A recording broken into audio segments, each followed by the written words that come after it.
नमस्कार बंधुरा আমি অরিন্দম চলে আসলাম এই গরমে বিরাট বড় একটা গরম একটা আপডেট নিয়ে।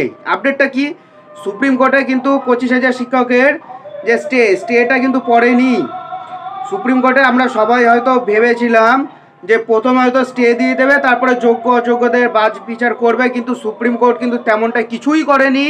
শুধু মন্ত্রিসভার উপর থেকে শুধু স্টেটা দিয়েছে এক সপ্তাহের জন্য, যে কোনো ইডিসি বা কোনো মন্ত্রিসভা থেকে আপাতত কোনো স্টেপ নিতে পারবে না।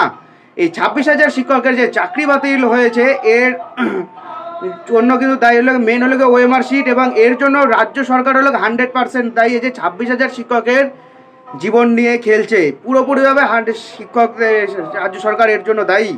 কারণ এটা কিন্তু হাইকোর্ট কিন্তু বলে দিয়েছে যে দুর্নীতি হয়েছে। সুপার নিউমেরিক পোস্ট কিন্তু আগের দিন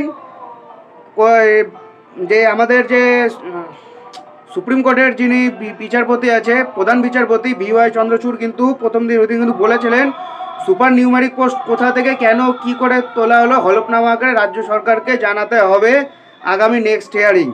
এর মধ্যে উঠে আসলো এবার বিরাট একটা গুরুত্বপূর্ণ আপডেট।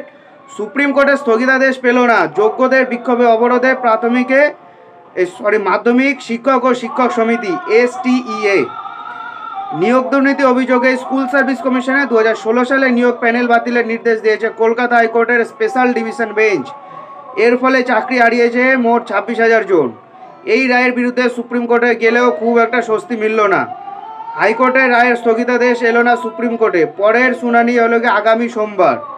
এদিকে 2016 সালে প্যানেল মেধার ভিত্তিতে যোগ্যতার সাথে নিযুক্ত শিক্ষাকর্মীদের চাকরি বাতিল না করা এবং নিয়োগ দুর্নীতিতে যুক্ত সকল নেতা মন্ত্রী আমলাদের চরম শাস্তির দাবিতে আজ মাধ্যমিক শিক্ষক ও শিক্ষাকর্মী ডাকে কলকাতা কলেজ স্ট্রিট মোড়ে পথ অবরোধ সহ বিক্ষোভ মিছিল সংগঠিত হয়। তীব্র দাবদাহের মধ্যেও সোমবার 3 শতাধিক চাকরিহারা শিক্ষকর্মীরা এই মিছিলে অংশ নেন। ব্যাপক বিক্ষোভে ফেটে পড়েন। কলকাতা বিশ্ববিদ্যালয়ের সামনে বিদ্যাসাগর মূর্তির পাদদেশে জড়ো হয়ে বিক্ষোভ মিছিল শুরু করে কলেজ স্ট্রিট মোড়। প্রায় আধ ঘন্টা অবরোধ করে বিক্ষোভ দেখান শিক্ষিকারা। এই কর্মসূচিতে নেতৃত্ব দেন তপন কুমার দাস, আনন্দ কুমার বসু, অরুণ চ্যাটার্জি, শম্ভু মান্না, অনিমেষ হালদার, শম্পা সরকার, সুদীপ বিশ্বাস প্রমুখ। মাধ্যমিক শিক্ষক ও শিক্ষাকর্মী সমিতির সাধারণ সম্পাদক নীলকান্ত ঘোষ এ প্রসঙ্গে বলেন, হাইকোর্টের এই রায়ের পরিপ্রেক্ষিতে আমাদের সমিতির পক্ষ থেকে চাকরিহারা শিক্ষিকাদের নিয়ে সুপ্রিম কোর্টে যাচ্ছি। যোগ্য শিক্ষকদের বাতিল না করার দাবিতে আগামী দিনে বৃহত্তর আন্দোলন গড়ে তুলব। আমি বারবার বলছি, এখান থেকে কোনো যোগ্য শিক্ষক কেউ বঞ্চিত হবেন না। অযোগ্যগুলোকে সুপ্রিম কোর্ট ঠিক খুঁজে বার করবে। যদি বার করতে না পারে তো হাইকোর্ট দুটো বলেছে, হয় ওএমআর পুনর্মূল্যায়ন করতে হবে, আদারওয়াইজ পরীক্ষা অ্যাটেন্ড করতে হবে। দুর্নীতি হয়েছে এটা কিন্তু কমিশন কিন্তু স্বীকার করে নিয়েছে যে হ্যাঁ দুর্নীতি হয়েছে।